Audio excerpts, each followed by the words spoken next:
June மாதம் 2ஆம் திகதி இலங்கையினுடைய மக்கள் தொகை புள்ளி விவர திணைக்களம் தகவலை வெளியிட்டிருக்காங்க. 2026ஆம் ஆண்டுக்கான ஒரு முக்கிய தகவல். இந்த தகவலை கேட்டுட்டு நீங்க இது தொடர்பான கருத்துக்களை கட்டாயம் பதிவிடுங்க.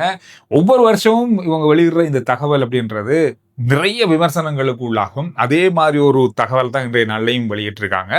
2026ஆம் ஆண்டுல ஒரு தனி நபர் தன்னுடைய அத்தியாவசியமான தேவைகளை பூர்த்தி செய்வதற்கு போதுமான இலங்கை ரூபா எவ்வளவு அப்படின்றத இன்றைய நாள்ல சொல்லியிருக்காங்க. அதாவது 17,117 ரூபாய் இருந்தால் இலங்கையில வாழ்ற ஒருவர் ஒரு மாசத்துக்கு தன்னுடைய அத்தியாவசியமான தேவைகளை பூர்த்தி செய்யலாம் அப்படின்ற தகவலை வெளியிட்டிருக்காங்க. இதுல கொழும்புல கொஞ்சம் அதிகம். 18,461 ரூபாய் இருந்தா காணும் ஒரு தனிநபருக்கு தன்னுடைய அடிப்படை தேவைகளை முழுமையா பூர்த்தி செய்யலாம்.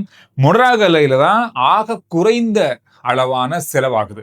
16,367 ரூபாய் இருந்தா ஒரு தனி நபர் ஒரு மாசத்துல தன்னுடைய அடிப்படை தேவைகளை பூர்த்தி செய்யலாம். மொன்றாகலைக்கு எல்லாரும் போனா நல்ல போல ஒரு 2,000 குறைவு கொழும்பை விட. இதுல மொன்றாகலையில உள்ளவங்க யோசிப்பாங்க, எப்படி இங்கேயும் அதே பெட்ரோல் விலை, இங்கேயும் அதே கேஸ் விலை தான், இங்கே பாவிக்கிற கரண்ட்டுக்கும் அதே பில் தான் வருது, அதே தண்ணி பில் தான் வருது, இங்க மட்டும் எப்படி செலவு குறைவு அப்படின்னு சொல்றாங்கன்னு சொல்லி அங்க இருக்கவங்களே யோசிப்பாங்க. சில பேர் யோசிக்கிறாங்க, ஒருவேளை கொழும்புல இருக்கிறாங்க மொன்றாகலைக்கு போனா ஒரு 2,000 மிச்சம் முடிக்கலாமோ அப்படின்னு சொல்லி சில பேர் யோசிக்கிறாங்க. இது அத்தியாவசியமான தேவைகள் அப்படின்றது எப்படி அடங்குதுன்னு சொன்னா, உணவு தவிர்த்த தங்களுடைய அத்தியாவசியமான தேவைகளை பூர்த்தி செய்யறது தான் இந்த தொகை அப்படின்னு சொல்லியிருக்காங்க. இந்த விஷயத்த சொல்லியிருக்காங்க மக்கள் தொகை புள்ளி விவர திணைக்களம். இந்த விடயம் தொடர்பா நீங்க என்ன நினைக்கிறீங்கன்றத கட்டாயம் உங்களுடைய கருத்துக்கள்ல பதிவிடுங்க. அமைச்சர் நலிந்த ஜெதிஸ் அவர்கள் அமைச்சரவை தீர்மானங்களை அறிவிக்கின்ற கூட்டத்தில் இன்று கலந்து கொண்டார். நிறைய விஷயங்கள் இன்று நாளில் பேசப்பட்டது. இதுல எரிபொருள் விலை என்பது வரும் நாட்கள் அதிகரிக்கக்கூடிய வாய்ப்பு உருவாகி இருக்கிறது அப்படின்றத அவர் சொல்லியிருக்காரு. இவ்வளவு அதிகரிக்க போகுது அப்படின்னு சொல்லல. ஆனால் இந்த எரிபொருள் இறக்குமதிக்காக நாங்க எவ்வளவு செலவழிக்கிறோம் அப்படின்றதான் இப்ப இருக்கிற பெரிய சவாலே அரசாங்கத்துக்கு. அதாவது இப்ப கடந்த ஜனவரி மாதம், இதே 2026ஆம் ஆண்டு ஜனவரி மாதம் நாங்க எரிபொருளை இறக்குமதி செஞ்சிருக்கோம் 186 மில்லியன் அமெரிக்க டாலர்களுக்கு. இலங்கை ரூபாவில் பார்த்தா 6,244 கோடி. இதே அளவான எரிபொருளை நாங்க போன மாதம் இறக்குமதி செஞ்சிருக்கோம். இதுக்கு செலவழிக்கப்பட்டிருக்கின்ற தொகை 521 மில்லியன் அமெரிக்க டாலர்கள், கிட்டத்தட்ட இலங்கை ரூபாவில் 17,500 கோடி. ஜனவரியில் இறக்குமதியான அதே அளவான எரிபொருள் தான் மே மாதம் இறக்குமதி ஆயிருக்கு. கட்டணத்தை பாருங்க எவ்வளவு உயர்வுன்னு சொல்லி. இதை பெரிய அளவான நட்டத்தில் போறதால எரிபொருள் விலை ஏற்றம் வரத்தான் போகுது. ஆனால் இப்பொழுது மக்கள் எரிபொருள் பாவனையை கொஞ்சம் குறைச்சிருக்காங்க. ஆனாலும் கூட இந்த எரிபொருளுடைய சர்வதேச சந்தையில் இருக்கின்ற இந்த விலையேற்றமானது இந்த மாதிரி தான் இருக்க போகுது அப்படின்றதான் சொல்லியிருக்காங்க. QR முறைமையை கடமையாக்கி எரிபொருள் பாவனையில அல்லது எரிபொருள் விநியோகத்துல கட்டுப்பாடுகளை கொண்டு வரப்படுறாங்க. இது மிக விரைவில் வரும்னு சொல்லப்படுது. இதோட இன்னும் ஒரு தகவல் என்ற நாளில் வெளியாக இருக்கிறது. நீர் கட்டண அதிகரிப்பு நடக்கிறதுக்கான வாய்ப்புகள் இருக்கு. தொடர்பாக இந்த மாதம் 20ஆம் தேதி தொடர்பாக இறுதி தீர்மானம் எடுக்கப்படும் சொல்லப்பட்டிருக்கு. அதே போல எரிவாயுடைய விலை அதிகரிப்பு இருக்கு. அது அதிகரிக்கிறதா இல்லையான்ற தொடர்பாக இந்த கிழமையில தீர்மானிக்கப்படும் சொல்லியிருக்காங்க. அது மட்டும் இல்லாம இலங்கையினுடைய மத்திய வங்கியினுடைய ஆளுநர் என்ன சொல்லியிருக்காருன்னு சொன்னா, இப்ப இருக்கிற இலங்கையினுடைய பணவீக்கமானது வரும் நாட்கள்ல இது 7% அதிகரிக்கும். இப்ப இருக்கு 4 முதல் 5% இருக்கு. இது 7% அதிகரிக்கும்னு சொல்லியிருக்காரு.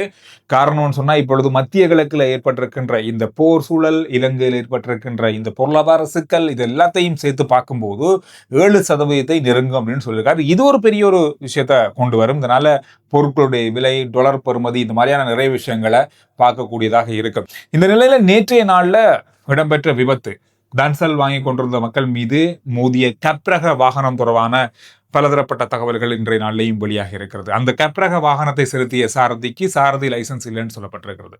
அதோடு மட்டும் இல்லாமல் இதுல உயிரிழந்த 4 பேர் ஒரே குடும்பத்தை சேர்ந்தவங்க. 7 பேர் உயிரிழந்ததாக சொல்லப்பட்டிருக்கிறது. 8 பேர் இன்னும் வைத்தியசாலையில சிகிச்சை பெற்று வராங்க. இதுல 4 பேர் ஒரே குடும்பத்தை சேர்ந்தவர்கள் என்றும், இன்றைய நாள்ல அந்த வாகனத்தினுடைய உரிமையாளருக்கு வெளிநாடு செல்வதற்கான தடையை நீதிமன்றம் விதித்திருக்காங்க.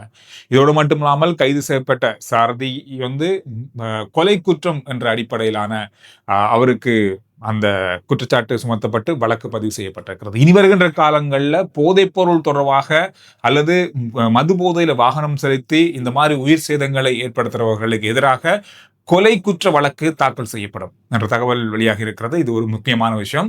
இதோட இன்னும் ஒரு முக்கியமான விஷயம், அதாவது வரும் நாட்கள்ல இலங்கையினுடைய போக்குவரத்து போலீசாருக்கு கேமரா பொருத்த போறாங்க. அவங்களுடைய யூனிஃபார்ம்ல கேமரா பொருத்த போறாங்க. இது நீண்ட காலமா இருக்கின்ற ஒரு நடைமுறை கொண்டு வரதுக்கான ஒரு கேள்வி இருந்தது. நிறைய கடந்த கால அரசாங்கங்களும் இதை கொண்டு வரதுக்கான பலதரப்பட்ட வேலைகளை செய்து வந்தாங்க. இதற்கு கேமராக்களும் இங்கு இறக்குமதி செய்யப்பட்டு கேமராக்களும் இங்கு இருக்கு. கிட்டத்தட்ட 500க்கும் அதிகமான கேமராக்கள் இங்க இருக்கிறதா சொல்லப்படுது. இது இப்பொழுது பயன்படுத்தப்பட போகுது. வருகின்ற நாட்கள்ல மிக விரைவாக போக்குவரத்து போலீசார் சோதனையில் இருக்கின்ற போலீசாருக்கு இந்த கேமரா பொருத்தப்படும். அவங்க யாரை பரிசோதனை செஞ்சாலும் அது ரெக்கார்ட் ஆகி கொண்டிருக்கும். என்ன நடக்குது என்பது சரியான முறையில கொண்டு போகப்படும். இப்பொழுது சமூக வலைதளங்கள் எல்லாமே அதிகமா ஒரு சாரதியினுடைய வீடியோக்கள் டிக்டாக்கள் அதிகமாக, இதனால சாரதி பக்கம் பிழையாக இருந்தாலும் கூட அது அவருடைய பக்கம் சரியான வழியை காட்டி அந்த வீடியோக்கள் சமூக வலைதளங்கள்ல பதிவேற்றம் செய்யப்படுவதாக குற்றம் சாட்டப்படுகிறது. எனவே இதெல்லாத்தையும் ஒரு நிலைமைக்கு கொண்டு வரதுக்காக இப்பொழுது வெளிநாடுகளில் இருக்கின்ற அதே நடைமுறையை கொண்டு வர போறாங்க.